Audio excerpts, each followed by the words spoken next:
Welcome and thank you for joining us for another episode of the Jain Irrigation Training Series. And today we're going to be talking about almond crop water management. And I think this is really important for a couple reasons. One, it's kind of the start of the irrigation season in the Central Valley where so many of the world's almonds come from. And so it's an important crop to California. It's an important crop to anybody who's interested in water management. And certainly the way you manage your water is going to directly impact not just your yield, but the amount of water you use. And a lot of time that equates to cost. So this is an important crop and an important water management crop. And so we're really lucky to have Cory with us today to take us through this. Now, many of you have seen Cory and know what a great job he does on these webinars. He's the territory sales manager and product manager for Jain Irrigation in the Central Valley. Cory's a certified crop advisor. He's a certified irrigation designer and a certified ag irrigation specialist.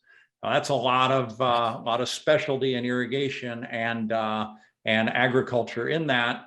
The other thing about Cory is he's really a good person to work with, really cares about his customers, cares about agriculture, and is always looking for ways to improve. And I know we hear that a lot, that we want to be that way, but knowing Cory the way I do, I know he is that way. So, man, if you're an almond grower in the Central Valley and you have a question, I hope you take the opportunity to pick up the phone and call Cory, because he'll either have the answer or be a great resource to get the answer. So, Cory, welcome. Thanks for joining us today.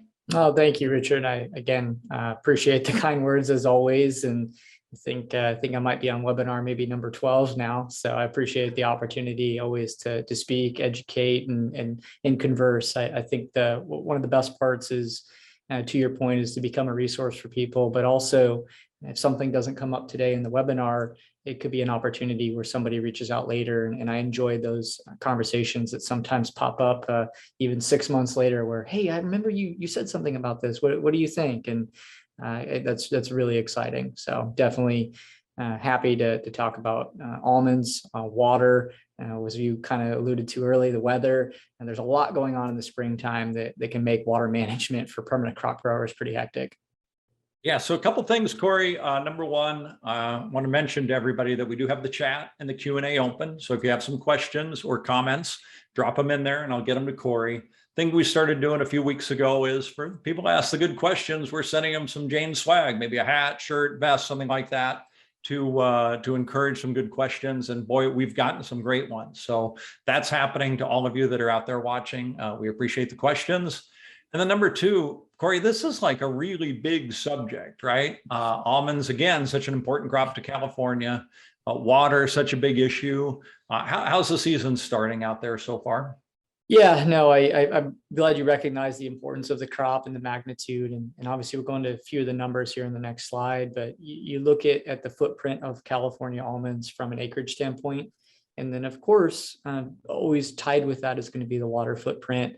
And you look at what the industry has done, the folks at the Almond Board of California, I'm part of one of their research groups also, that are working to find ways to improve the water footprint of these crops and reduce the total consumption. And I know our growers are working and investing in that technology every day, which is, why I have a job and why I get to do what I do. And I love that, people invest in that. And the season so far has been, I'll say, up and down, of course. I think there's definitely some opportunities. There's been a lot of challenges. We know about kind of what's going on in the geopolitical space in the world. And obviously, with us being a net exporter of this crop and a really, really important one across the globe, supply chain issues, logistic issues, political pressures have created some challenges for marketing that crop going forward. And then, of course, February was an interesting time frame for us during bloom with some of the weather events that came through and some of the damage. So it's been up and it's been down so far. So I think with that, probably kind of jump into maybe some of the numbers and looking at roughly 1.2 million acres of almonds grown in California. Might be slightly more depending on who you ask, but I think what's important to note is, as I said, in February, there's a 2 to 3 week period, which is a beautiful time to come into Fresno. I know I saw you at the World Ag Expo this year, Richard, and it's a lot of fun to kind of watch it, right? And I think you probably came in right about the time that bloom had just started. And it felt like every day that I would drive from Fresno to Tulare, I would drive by obviously numerous orchards, and I could see more and more flowers every day. And it was really neat to watch that change in such what felt like such a quick time period in just a 7-day stretch. But what's unique is that this kind of occurs no matter the weather conditions. And I say that in the sense that we had a 4-day period at the end of February where much of California saw lows temperature wise in the mid 20-degree mark Fahrenheit. And that obviously can wreak havoc on any crop, especially with almonds and these delicate blooms in these photos, which I took in this orchard that's right next to my house. And depending on the variety, and I don't want to get too far into the specifics on it, but really know that even 30 minutes of exposure to such low temperatures can ruin crop potential. And I say crop potential, and I had the photo at the beginning of the presentation that showed a harvest picture from last year. And I think about water management, I think about crops in the sense that from the day that it starts, quote unquote, there's a potential. Now it's about maximizing it. And obviously there's things we can control and things we can't. Water management, fertility management, pest management, cultural practices, those are things we can control. The weather is unfortunately one of the things we can't. It's about finding a way to mitigate that damage. I don't have official estimates.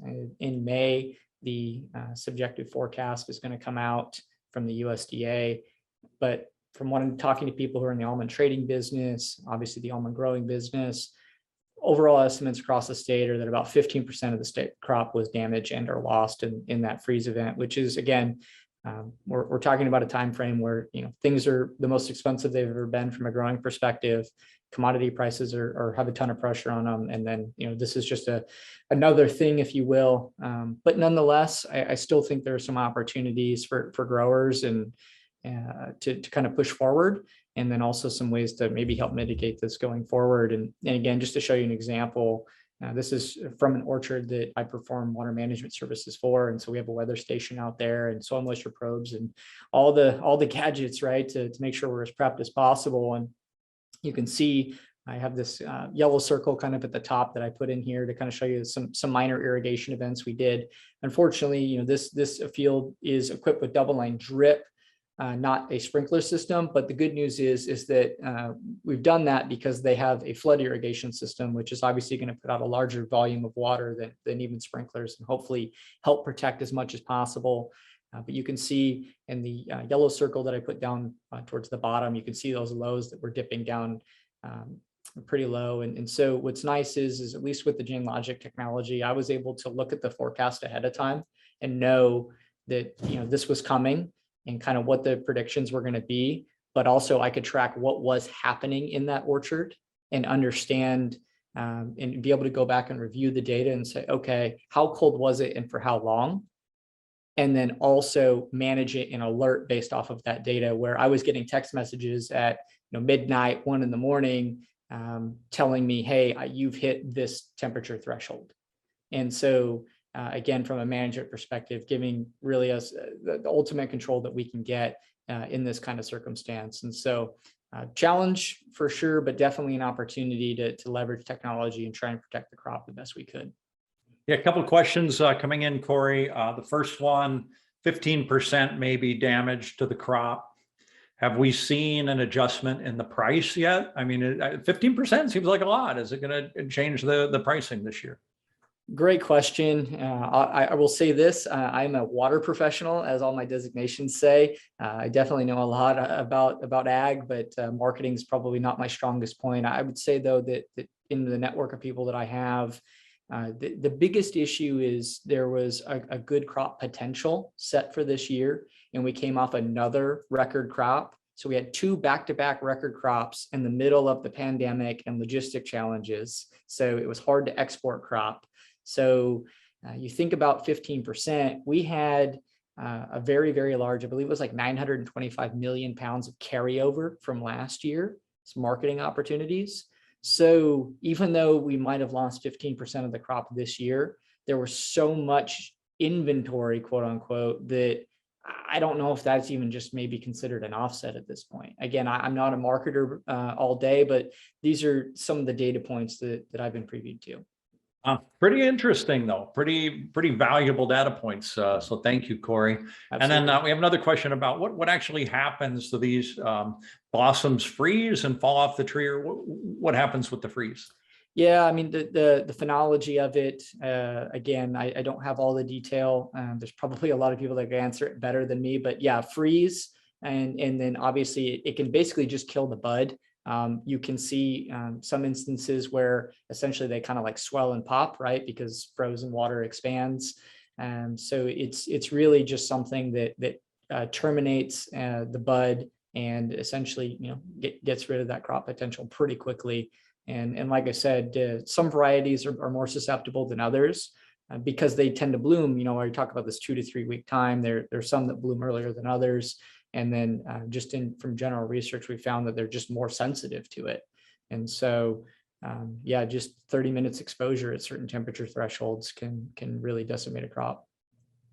And one last question on this slide, Cory.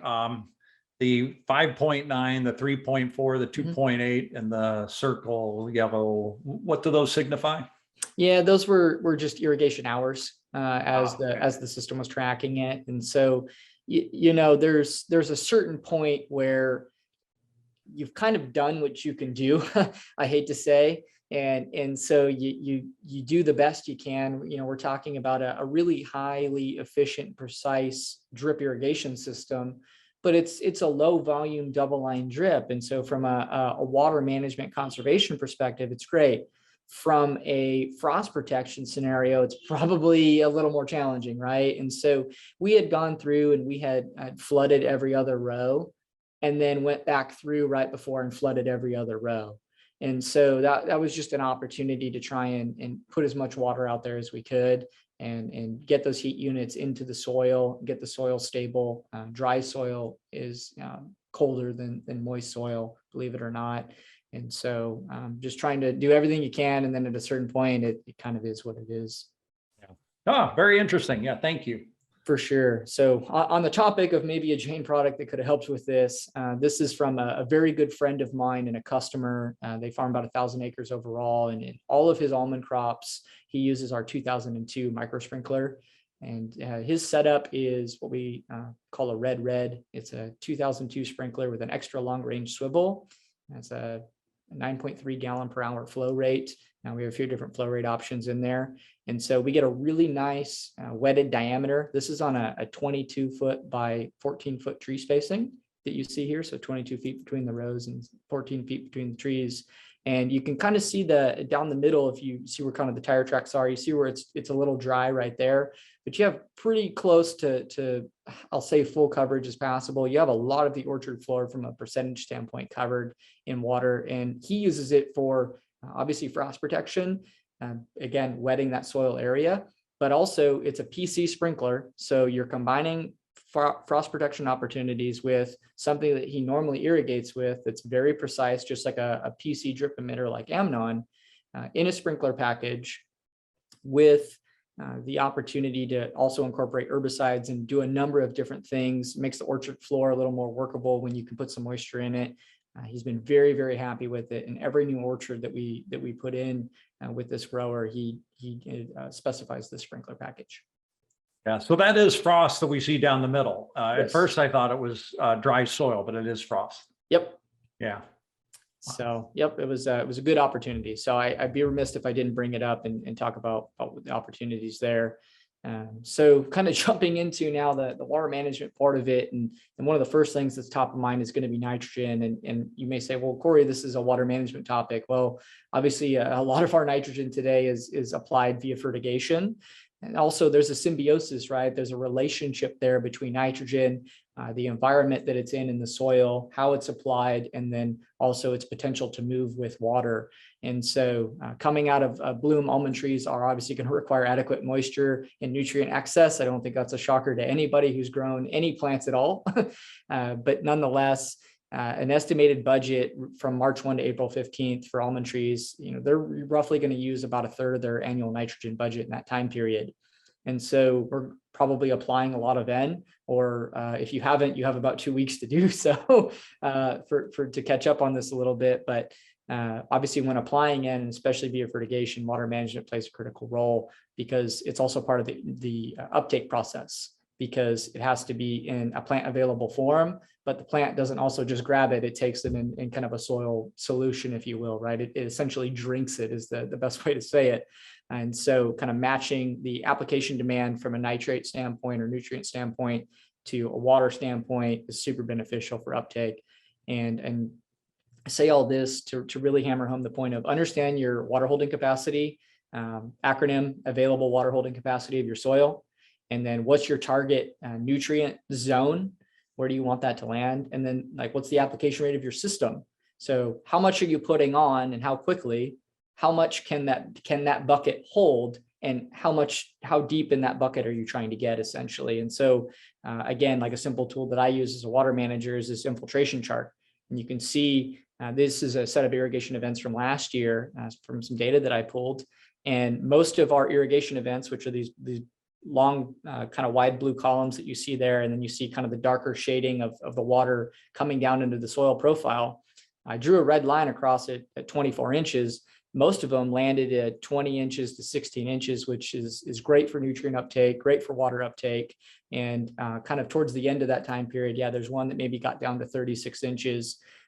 So I'll give myself an A-, but nonetheless, I think we did a really good job of managing water in that time frame, and then also putting on nutrients and putting them in the right place, right? The 4 R's of kind of nutrient management and what they're teaching today. Yeah, so Cory, so this year, due to the lack of rain, I think there's a lot less moisture in the soil. What techniques are you using to combat that? Yeah, no, I spot on, and that'll actually play perfect into the next slide that we're going to do. In that, yeah, having a soil moisture probe, something as simple as that, where you can sit down and it's reading and it's saying, I've been calibrated, and this is how much moisture I can see in the soil and how much is available to my plant. And that's agnostic to an almond tree, a pistachio tree, a tomato. It doesn't matter. It's just saying, here's how much is present. And then obviously, we can pull that data in and interpret it and say, okay, this is how much I have. I know how much I'm using or should be using. And is that going to be enough? And then we can start making our application. So literally something as simple as putting a probe in the ground can actually be very, very reliable information. Yeah. Okay, cool. Helpful. And so kind of getting into that, so that's perfect. With below average rainfall across much of California, irrigation, I will say maybe tongue in cheek, has likely been necessary to this point. I'd say it's been very necessary in most crops, and especially in almonds. I say the average water use for mature almonds in March is near 2 inches each year. That's based on historical data from UC and the Almond Board in different places. And I say average in that Kern County might look different than Fresno County, which might look different than the Sacramento Valley. So average, right in the middle, Fresno, the world revolves around it. So it works out pretty well. And so obviously something that's kind of a starting budgetary number, but year to year weather changes, like we just talked about earlier. There's gonna be 97 at the end of this week and 64 3 days later. So there's a lot of variables, especially early in the season. And then again, that orchard location is going to impact that value because there might be windier in an area, which will increase ET. Again, could be hotter, could be cooler, so on and so forth. And again, for me, I think there's an opportunity here, and that's to measure and I put it in bold, your orchard's water use with technology. And I think it's important because ETO and KC is a great starting place, talking about this 2-inch budget. But there really is an opportunity, I think, in a lot of orchards to potentially save inches per acre for 2022 and even beyond. And that's going to be important with, again, Sigma water budgeting strategies, cost benefit analysis too of making these irrigation applications, because that's not free either. So kind of, if I can, I'll kind of jump into this part of it and pause afterwards. So again, in the last 30 days, roughly, these are some data that I pulled from some of our Jain Logic sites on the left-hand side. And so you can see, I have an orchard in one location that used about 2.44 inches. in March, and then I have one that used 2.21 inches in March. And again, it's been kind of a different year, right? A dry year, a tough year. And then on the right-hand side, I pulled some ETO data from a publicly available weather station, and I pulled some crop coefficient curves off the internet and threw them together, and it told me I needed 2.49 inches. Okay, well, if I'm the top almond orchard up here at 2.44, it's 0.05. It's pretty close. I'll say that. But think about, this is just showing an 18-acre almond block down here at the bottom, but you're talking about 2/10. Well, even just 2/10, and thinking about the average application rate of an irrigation system in California, that could be 6 hours of runtime. So maybe let's just say 8 hours. So then I've got to think about the pumping cost on a 30 to 40 horsepower pumping plant at 12 to 15 cents a kilowatt hour. It's $30 just in electricity. And then I've got to pay somebody to go out there for an hour, turn it on, make sure it runs, go back. Now all of a sudden, do I have a $100 to $200 irrigation event? I mean, just in one irrigation event that could be different. So those are the things that I think about when managing water, and really the value proposition for our customers, whether they're 18 acres or 1,800 acres. Yeah, it's interesting, Cory, because at first, right, it kind of struck me, big deal, a half inch. But then I think of 2-inch average, it's really 25%. Exactly. That's a big number. It's a huge opportunity. And so, if that's today, what's tomorrow, right? What's the next month? What's the month after that? Because these numbers only go up as ET continues to go up. And so I think the spring is a huge opportunity for almonds and pistachios in particular, from a water management perspective, but also a water budgeting perspective. And again, showing you visually what this looks like, right? I showed you some charts and some numbers and different things, but really literally painting a picture as part of our service. This is a block. This is an almond orchard, and you're seeing kind of this white to blue gradient. This is actually measured on red to blue. So red would be no vegetation, no transpiration. You talked about it's Phoenix, Arizona, Richard, in the middle of summer, and there's not a bush around. That would be red. This is an almond orchard that's mature. And so you can see a lot of the blue, which means there's a decent amount of water coming off of it. So you got to get this visual representation of what's going on. It tells me that the average water use across the orchard is 1.8 inches. The highest performers, if you will, are 1.9. The uniformity of that, which is great, is 95.1%, which means that most of my areas across my field are within spec. And it tells me when was this image taken, and then what's that weather data, pulling it all together and giving you a lot of insight into your orchard and telling you, here's how much water you're using and over what period. Wow, that uniformity, that is so valuable to be able to have that information, isn't it? Well, it's nice for a couple of different reasons, right? Where this is just the ETC mapping part of it. We also offer NDVI imaging, which is vegetation index. And so green is good, red is bad. And so you can go and you can maybe see problems ahead of time.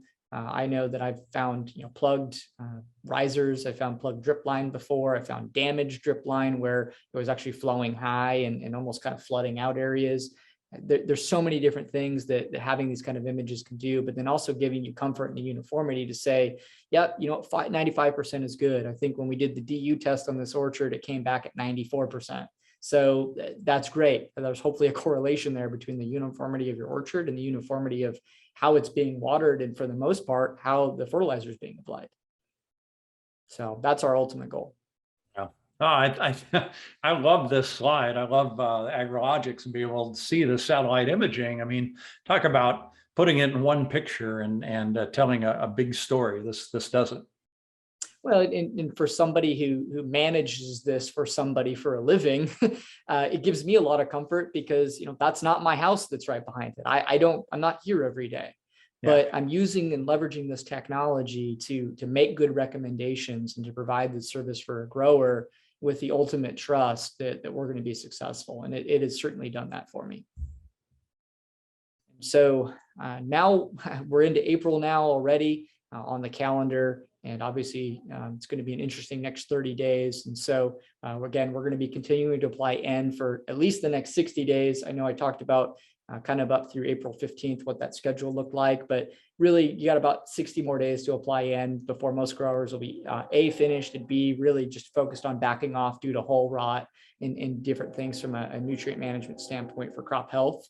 But looking at a water budget for April, and I use the estimate in quotations here because, again, as you saw earlier, estimate can just be pulled off of the internet, and you could be right on, you could be close, and I'd say most of them are close, but going forward, I think we need to be right on. We're saying 4.85 inches in Fresno, could be up to 5 inches if you, depending on what model you pick. And again, the question, Richard, is it going to be hot? Is it going to be warm, or is it going to be normal? I just told you in 7 days, I've got a high of 97, a low of 64, and everything in between. So I can't answer that question for you. And if I can, well, I'll get my meteorology degree. So can we rely on data? And I think we can. And looking at AgriLogic's data and some of the peaks that we had in temperatures last year, we saw some ETC numbers that were near 6 inches for 2021 for almonds. So again, to your point earlier, okay, let's just say it's 5 inches on the estimate. We saw 6. Well, that's 20%, right? Right back to your point. So that's a huge opportunity.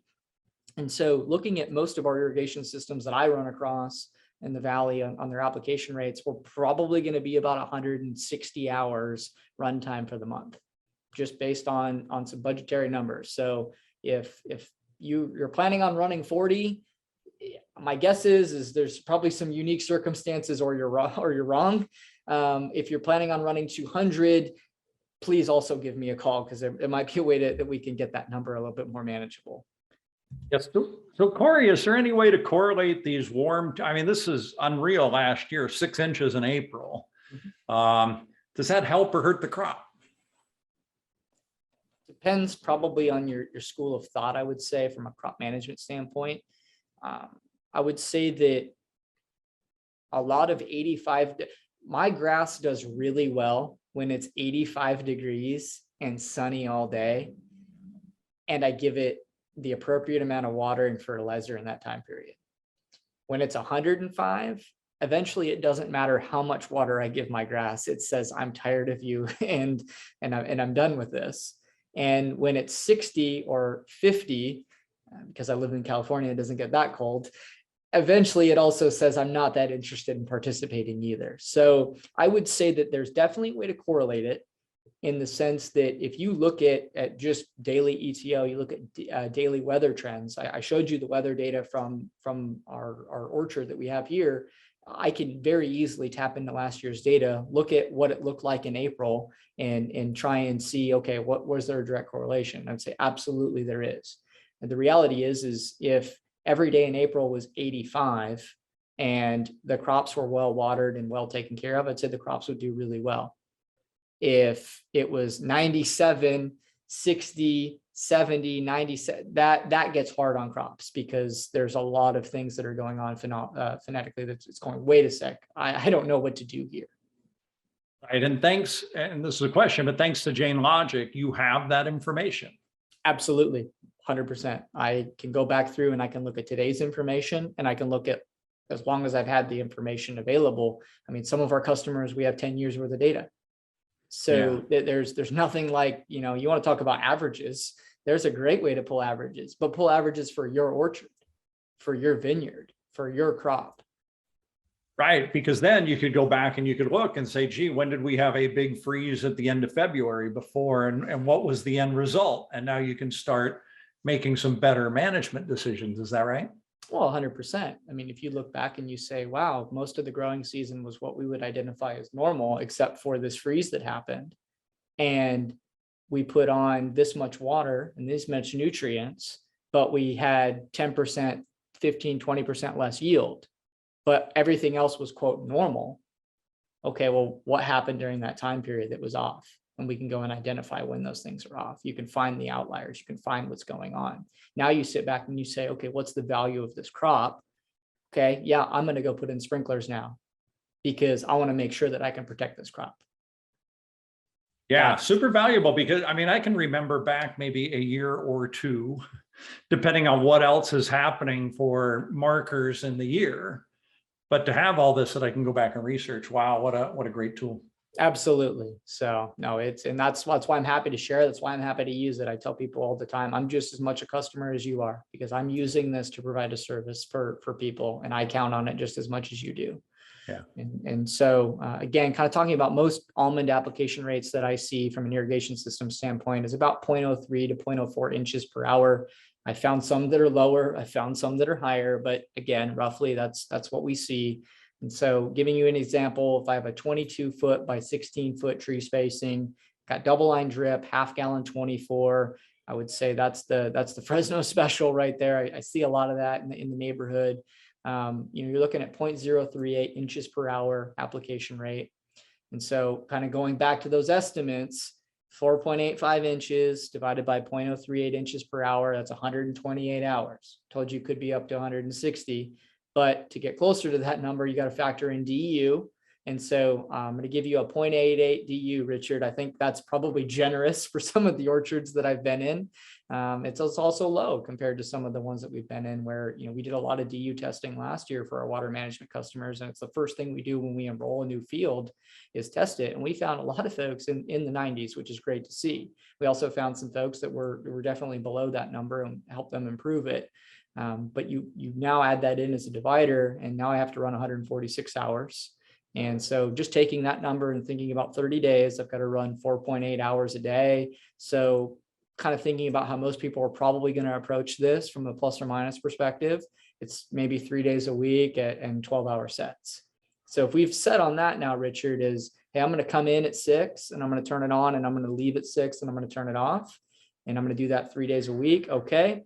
Now the question is back to that available water holding capacity. Can your system operate 12 hours continuously without infiltration of your water and your nutrients exceeding the target management zone? It's a big question and a lot of words, but it is the question to answer, because you can say, I know what my net need is. I know that I need 2,500 calories a day. But probably eating it all right now at lunchtime, Richard, is not the best way to go about it. Right. So how would I know? How would I actually know this answer? You call me, we get this information in your field, and we build a plan. And again, I know I'm selling everybody something right now, but it's truly the only way to do it. You have to understand what's going on in the field. When we come in from a comprehensive standpoint, we look at your irrigation system, we look at how it performs, we understand your soil, we know what your crop needs, we're pulling all of this data together. And again, this all looks scary, right? You're thinking, wow, Cory, you're going to put all this stuff. Well, this is from a water manager, what I get to look at and what I get to enjoy looking at. And I would say proficient at, because we do it all the time, but we teach you how to use it too. And really the point on this slide here, and really what you're getting at, Richard, is all of this data on the left-hand side with the ETO and the crop coefficients and so on, we plug all that in for you. And then up at the top where you see the 43.5 and the 12 and so on and so forth, it just says, this is how many hours the forecast is calling for. Here's how many hours you have scheduled, and here's how many hours you've ran so far. As easy as that, right? It's just balancing a checkbook. Again, you can use forecasting tools. You can see where I've been talking about the weather changing, right? And ETO correlating with the change in the forecast. Again, we make it easy for you. We get the data, we compile it, and it says, Richard, I need you to run 43 hours this week. How do you want to do it? And we walk side by side to make sure that happens. So I love that. It's like having a coach. That's all it is. I'm proficient at math, but I'm not an accountant, which is why I have somebody do my taxes for me. It's no different. Yeah, no, that's really helpful. And boy, I know anytime I've tried something new, if I have a coach, I learn it a lot faster than if I just try to wing it myself. 100%. Yeah. And so kind of jumping into kind of some finality of all this too. So I've talked about your system. I've talked about getting all this data, scheduling it all right. Sometimes there are things that far exceed the capabilities of math and timing. There's bigger issues, I'll say, bigger challenges, but also probably bigger opportunities. And so we partnered with Precision Laboratories, great company, been around a long time. They make a number of products across a number of different markets from a chemical perspective, but they have a line of what they call IWOs, irrigation water optimizers. I know you've had Mike Terry on here before. He does a great job. I was just with Mike last week working on a few things. I actually just applied Strata yesterday to one of the fields that I manage because we have a pretty sandy profile. And so if you have trouble keeping water in a sandy profile, Strata is a great product to apply into your irrigation system and allows you to essentially increase your water holding capacity of those soils, slow down that infiltration in sandy ground, put more nutrients in your target zone and hold them there longer, and then also water.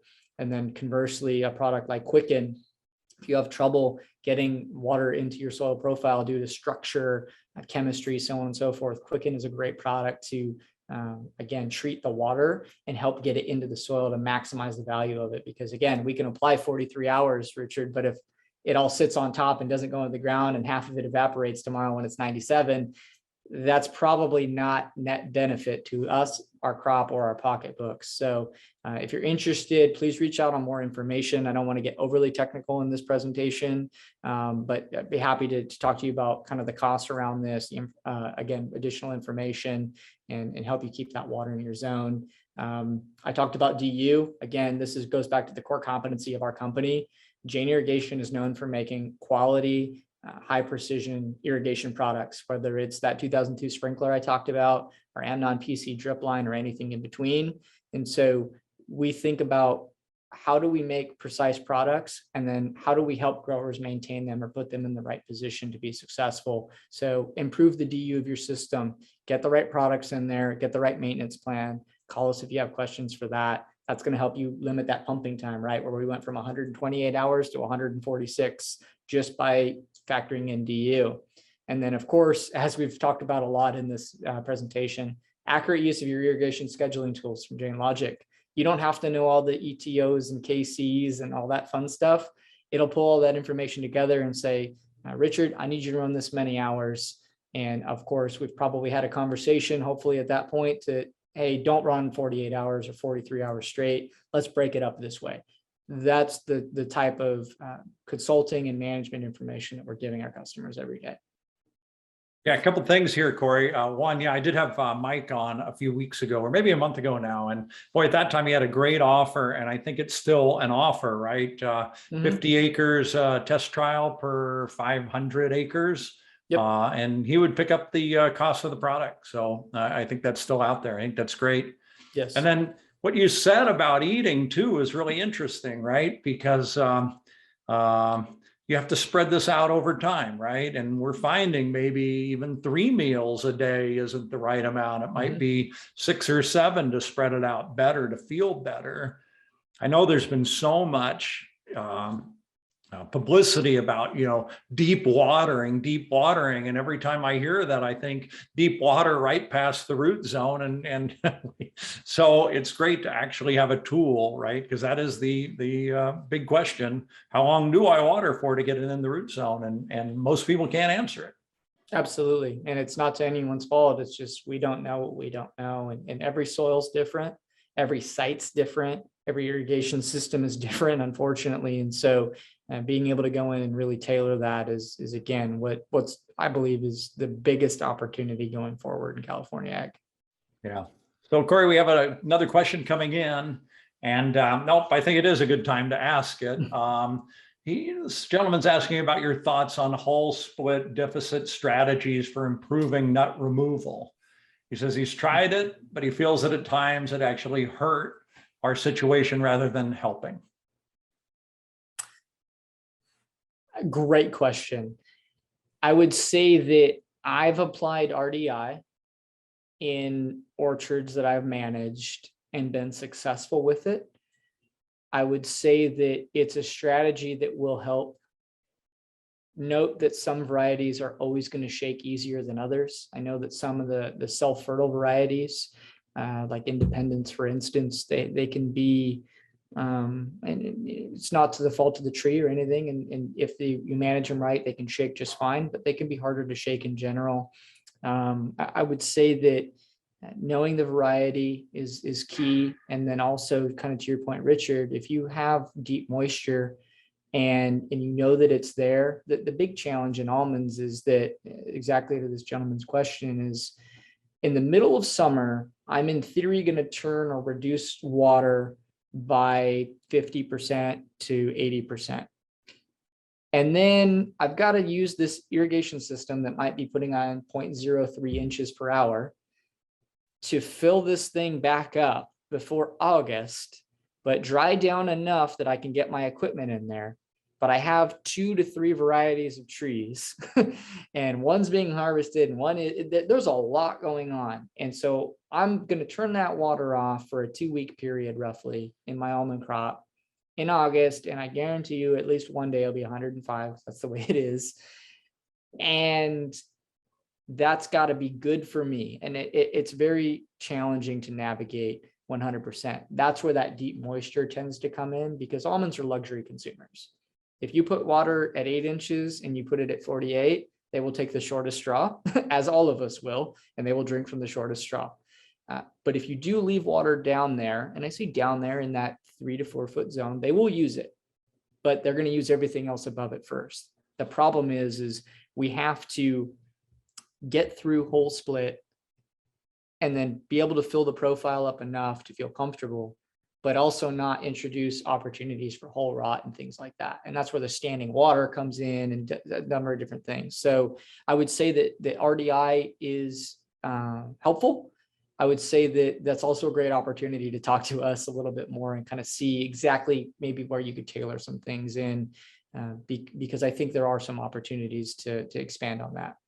Yeah, well, what a great thorough answer, Cory, and really interesting, right? Because as often in the water management world, it answers, it depends. It depends. One of my favorite professors in college at Fresno State, which, I'm very proud of, we'd ask a question, he'd say, well, it depends. And we'd all be like, it's college, right? It's black or white. And he'd be like, not in the real world, it's not.